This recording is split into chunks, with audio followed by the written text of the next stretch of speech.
Shabbat Shalom. Chag Sameach. On Chanukah, the tradition is to, at a minimum, light one menorah for oneself and one's household. In the halachic literature, the way it says, ish ubeto, a person, and for his household. But if you want to get the extra mitzvah points, then everybody in your household lights their own menorah. The kol ish, kol echad ve'echad. For each and every one should have their own menorah. That every person should light their own menorah. Last week, my wife ran into one of our neighbors who is Jewish. Lovely, lovely man, not affiliated with any local shul. But they were talking about the story of Hanukkah. And he said the story of Hanukkah is really a story about assimilation. The Maccabees were religious traditionalists, maybe even extremists, and they were against the Greek culture that was all pervasive and spreading through Israel at the time and put a stop to it. And as I was reflecting on it, I thought it is true. The element of the story is definitely there, but there's more to it. The elite and youth in Jerusalem, they were turning to Greek culture and they were losing their own.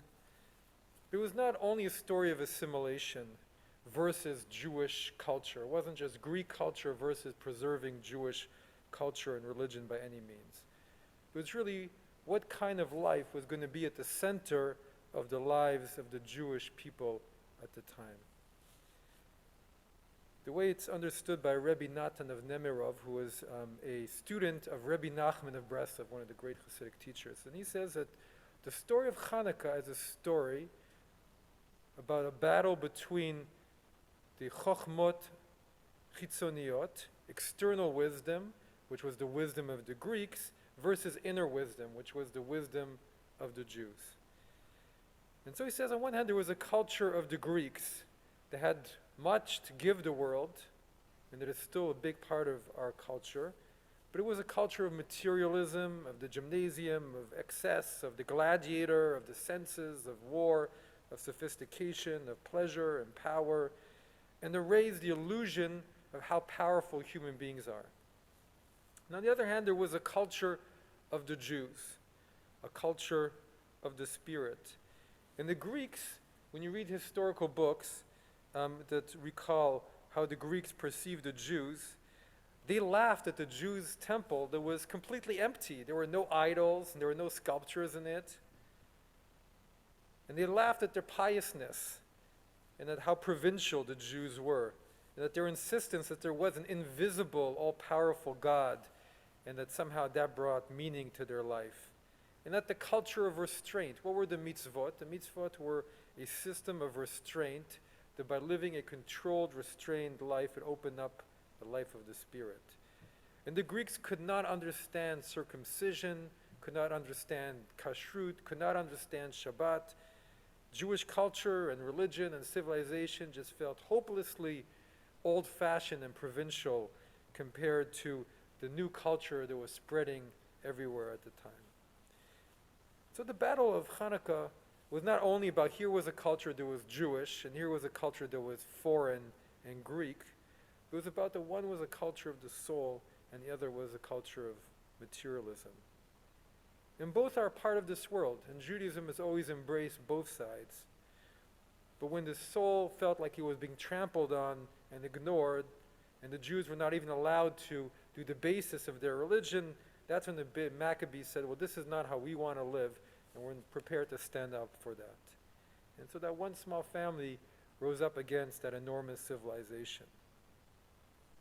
And Hanukkah is a holiday that comes and it gives us each an opportunity to rededicate ourselves to that culture of spirit and to the culture of the Jewish people. As it says in the book of Proverbs, Ner Hashem, the candle of God, Nishmat Adam, is the soul of man. That it's our soulfulness that brings power to the divine. And as we say in the Kaddish prayer, Yitkadav v'yikadash, may your name be greatened and may you be blessed. When we live from that place, it also greatens the rest of the universe.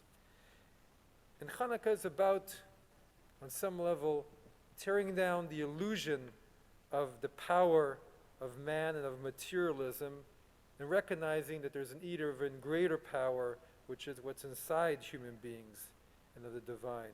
And of rededicating ourselves to that place and to that part of our lives and to lives of purpose and meaning.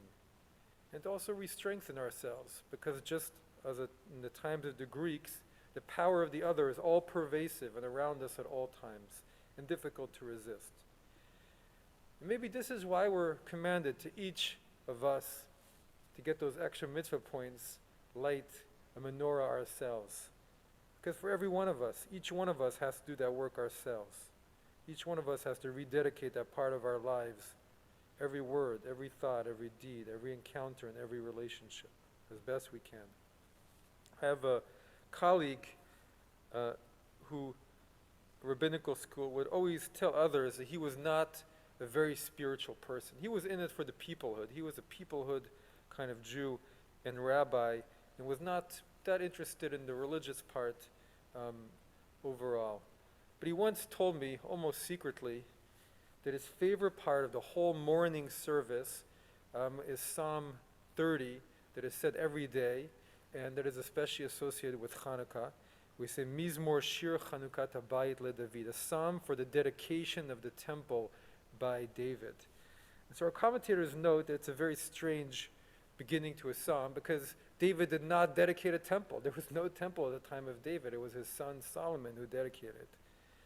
And so they say this is a psalm that's about the dedication of our own temple. And so my friend told me that every day as he reads this one little part of our whole long tefillah, he rededicates himself, body, mind, soul, and that's the highlight of his day, and it brings him so much. So this is what we do. On Hanukkah, we try and redouble on that daily thought of rededicating our lives as vehicles of justice, as vehicles of light, as vehicles of soulfulness into our world. And to say the soul matters.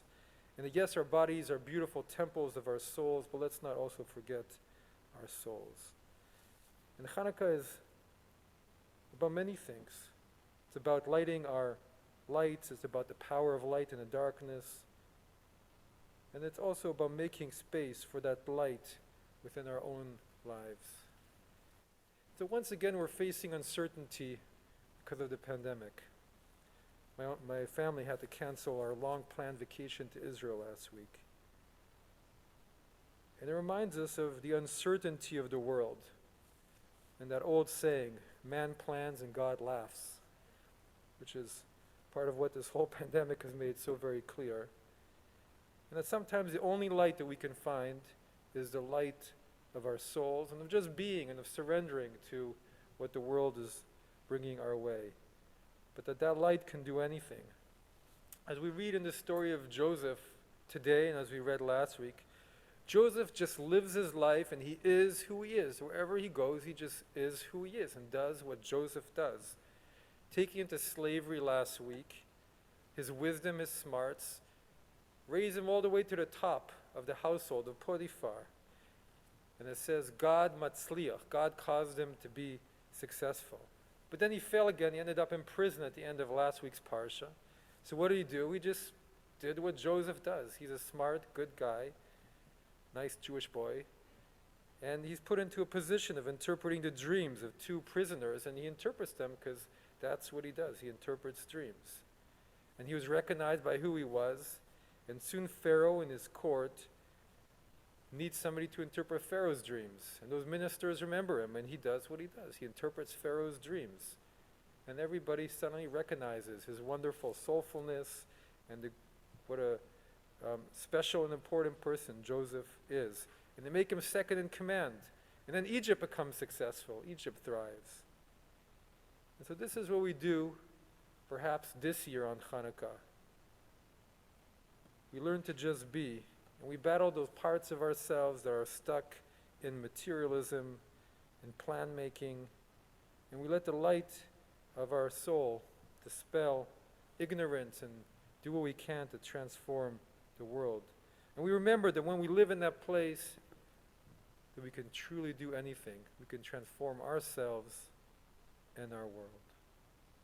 Shabbat Shalom, Chag Sameach.